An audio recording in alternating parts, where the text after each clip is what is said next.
Good morning. Welcome to my input on Black History Month. And I would just like to summarize everything that I have to say.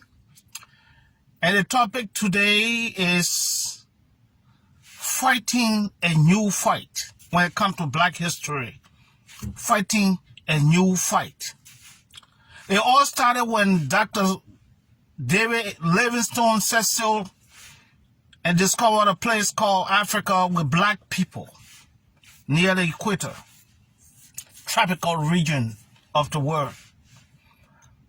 And after that, I believe, was the birth of slave trade, because that happened long before the Industrial Revolution, where missionary wasn't developed to till the soil to do mass production for consumption in Europe and America and the Western world.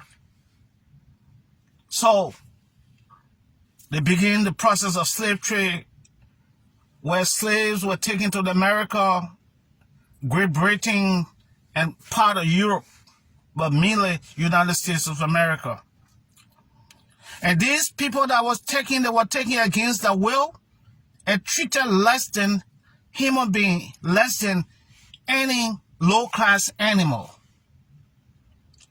And it was used to run plantation and plant cotton, sugar cane to produce sugar, cotton for warm clothing, and agriculture as a whole, human being was used to till the soil, to do the work that missionaries are doing now. You have bulldozers, you have caterpillars, you have earth-moving equipment now. Before then, it was black people was used in Europe and the West to do all of these things. And during that process, that's life was restricted, and they were denied the right of being a human being. So to cut long story short, racism, segregation, everything we went through it in America, and all of this story about black slave and racism, discrimination, you know all about it, just to summarize. But there came a time where church leaders and others saw that these black people was human beings like themselves. It's just because of geographical location that everybody, some people look white and some people look brown, some people look black. Are black because your closeness to the equator, which is near the sun, the darker your skin. The farther away from the equator, the lighter your complexion, except for those who maybe like mulattoes who were mixed breeds, and white having children by black people, and it became mixed breed. So area that have snow far away from the equator. But all of this thing happened, and time came, integration began to take place. White and black could not sit to the same place, they could not commune together. You didn't have the right to do certain job. Your human right was denied 100%. But it came a time that we was able to get over all of those things. I was springboard to the time where when the world didn't expect for a black man to become president of the United States of America, it happened through Barack Obama, a special person that God prepared for that mission. He did not come from the background of the usual civil rights guys. His father came from Africa and united with a white American and had him. So God created that, and as the part of the unity that had been created, people who was abused, and then now that they are now becoming president. So man, a lot of things changed. In Canada, you have black governor general, you have position that black men could not occupy. Black people are now occupying in Europe and America, everywhere. It means that there are a lot can change. We can ride the same bus. We can sit in the same restaurant. We can do a lot of things. We can have marriages together. We can have children together now. But like 80%, let's say 60, 70 to 80%, which is good. So my point here today is to the black leaders of the world in America, Canada, and other parts of the world. They call them Black Caucus. In America, they call them Black Caucus. What should be our focus now? They were telling our forefathers fought for that freedom. They fought. They lost their freedom until Abraham Lincoln discovered the power of the black man, the power of black people. When the war, the North and the South war was taking place, the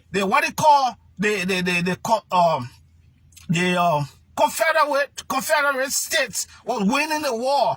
In the Southern state were winning the war against the Republican, which was the Union. And then Abraham Lincoln, as smart and brilliant he was, he began to interact and find out what happened. But then he had a close friendship relationship with Frederick Douglass. And they used to have tit and tat as two best friends.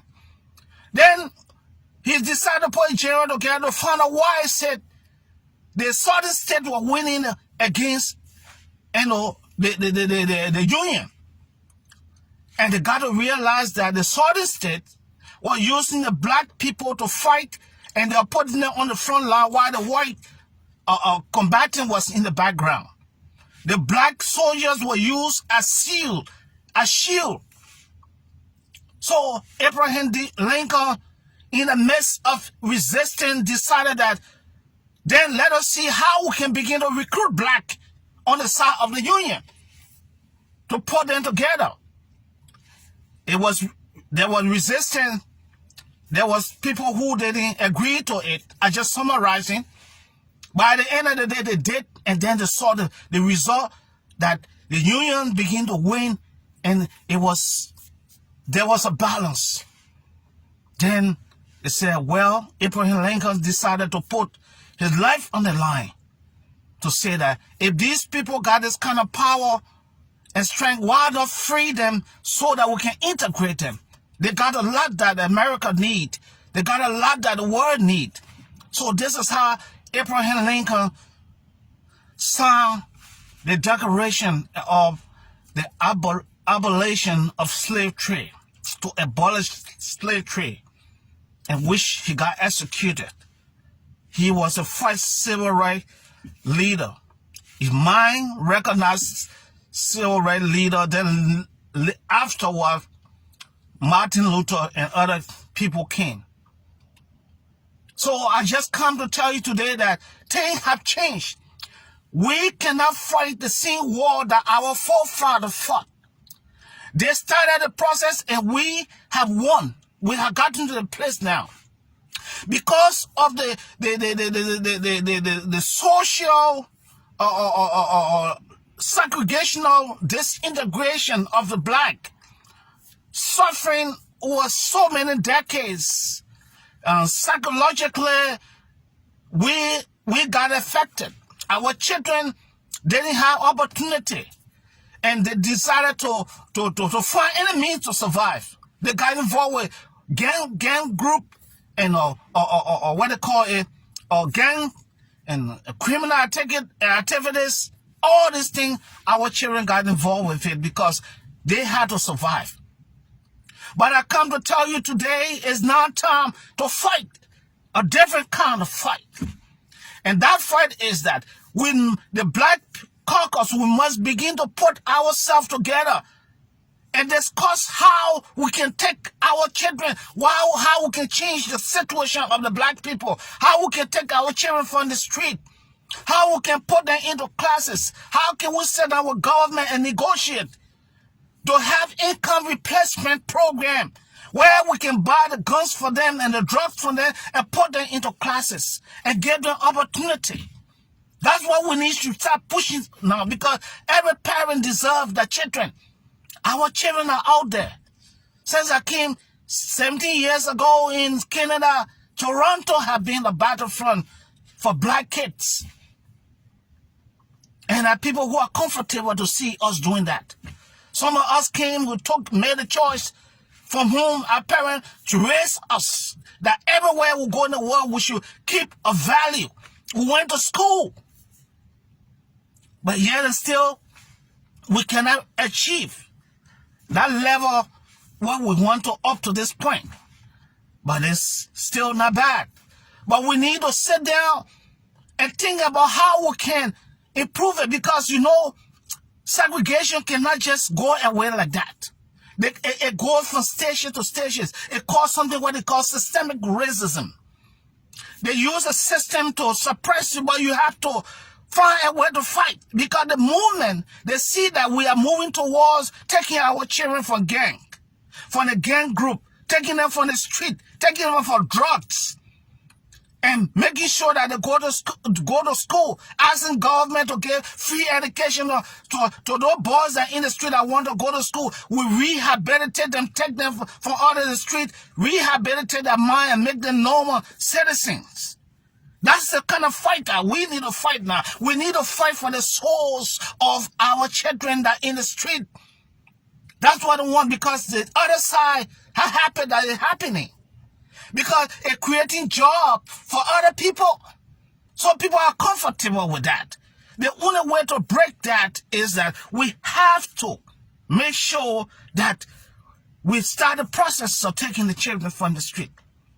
So my message on this year's 2022 Black History Month is that that's the new fight I'm talking about. To rehabilitate so that parents will have access to their children. The other day in Toronto, a black child was shot in the presence of the children and traumatized all the students right in the present. How long can we continue with that? We have to find a way to see how we can bring our community together so that every black in the world can unite. People from the Caribbean seem kind of disconnected from those from Africa, because they feel that they are British or they're different from Africa, even though we carry the same pigmentation. We have to avoid all of that, because those other people, the white people, looking at us, they see the division. They see how divided we are. And they go right in between there. We have to break that kind of a social crisis that we have. So I come out this morning to let the black community know that we need to fight a different fight. And that fight is to take our children from the street and put them into school. Negotiate with government and make sure that we want to take them, or take the gun, the drugs, and and pay them off, let them sign on to go to school. And that money, whatsoever money can be clean, and give them to them. They want to be businessmen, whatsoever they want to do, but they should be clean. You have to sign. That government send you to school, you got to sign that. If you return, when they put you into the case, you remain there for life. So we got to do something. So happy, we have people at Lincoln, Alexander. We have black governor general. We have black president in America. Black people taking all kind of position now that they couldn't take before. We must utilize the opportunity that we have now. There's no time to fight. No time to complain about racism, because the moment they see us doing something worthwhile beside drugs and gangs, they would have different thoughts in their mind that, yes, something is changing. Thank you for listening. If I post this, you can comment, and we need to process this. For me, I'm just a little guy who just running my mouth on my page. Everything that I know that can benefit anybody, that's what I talk about. I don't have my voice. I will use it as much as I can, even though I've been suppressed in so many ways. But I will use the least that God has given me to be able. And God bless you. God bless the black people. God bless Canada for being gracious to everyone that come in her border. God bless America and all other countries that embrace black people and improving their life. Have a blessed day. And we'll see you again.